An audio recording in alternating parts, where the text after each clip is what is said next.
Good morning, good afternoon, good evening, and welcome to a whole new way of thinking about confidence. What we're going to talk about in this video is just really two simple things: what confidence is and where it comes from.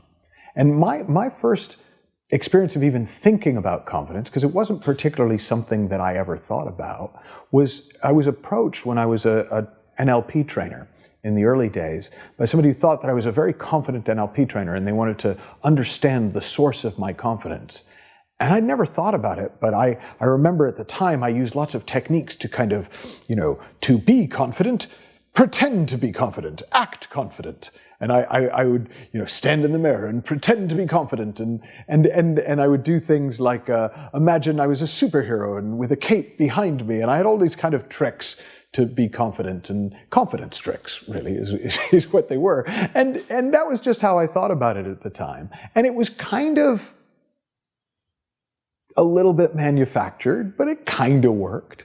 And later in my career, I'd been probably training, 5 or 6 years when somebody else approached me with a very similar project. They were working on a project about confidence. They wanted to know, well, you're a confident person. Where does your confidence come from? And I came to it fresh, even though I'd remembered the old one, and I realized at that point, I thought my confidence came from the fact that whatever happened, I knew I'd be able to handle it. So I'd read the book Feel the Fear and Do It Anyways, and that was kind of the main point that I took away from that book was, that if you knew that you could handle it, you'd be fine. So I used to scenario plan. And now there's a very fine line between scenario planning and worrying, but I used to scenario plan for every possible thing that could go wrong or could happen in a training. So I would literally even think through, okay, if somebody from the audience gets out of the audience and physically comes after me, and I literally went through all of that. So I felt like whatever happened, I'd be able to handle it. And that was the source of my confidence. Now, of course, if something had come up that I hadn't scenario planned, I have no idea how I would have dealt with that.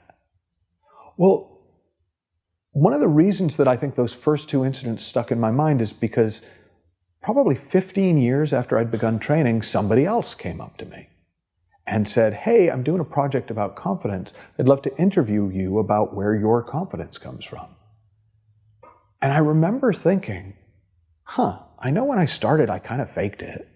And I know for a while I felt confident because I could handle whatever happened. But thinking about it now, what can happen? It just stopped looking to me like there was anything that could particularly go wrong. And it felt like that's where my confidence came from. But the problem with that is it made it seem like you needed the 15 years of experience to really have the confidence. And I knew that wasn't true, because I knew there were times where I was actually really nervous and freaked out about doing things, and other areas of my life where I was nervous and freaked out about doing things. And I also knew people that I worked with and even taught who would just show up confidently with no experience whatsoever and didn't particularly seem to be faking it and hadn't really gone through any prep. They seemed to have a kind of a natural confidence, just like a comfort inside their own skin. And I got fascinated by that. I wanted to understand, well, where does that confidence come from? What is that? And I started to study confidence, and I studied the literature on confidence. And I found that there were essentially 3 types of literature, 3 primary strategies for confidence. And actually, they were the same 3 primary strategies for self-improvement in the world. And the first was image management. So the idea in image management is dress for success. So you get the haircut and you wear the clothes that you feel confident in, and, you get the image. And there was a story I remember about, I think it was J.C. Penney, that turns out that was a real person. And that he was a very successful businessman in the early 20th century. And he had a secretary that he'd become completely reliant on in the office. And one day, very unusually, she was unable to come in to the office. And so he phoned her at home because he didn't know where anything was. He didn't know how to run anything without her. And he could tell there was something off about her. And he said, are you okay?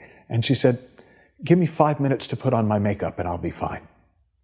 And that was the kind of story that you hear in the image management idea. Well, let me put my face on and I'll be confident. Let me put the right clothes on and I'll be confident. Now, the problem with that is, A, it doesn't always work. And B, you're dependent on having the right clothes, which means if you're having a bad hair day, your confidence is out the window with it. If you spill something on your shirt, you can't be confident. If you don't have the right makeup that day, you're going to lack confidence. That can't be where confidence comes from. Because there are all sorts of times where people who don't have a great haircut and aren't wearing the right clothes are totally confident, and all sorts of people who've dressed for success who are nervous as hell before they go into a meeting, or before they go out on a stage, or before they go out on a date, or whatever it is that they wish they were more confident about.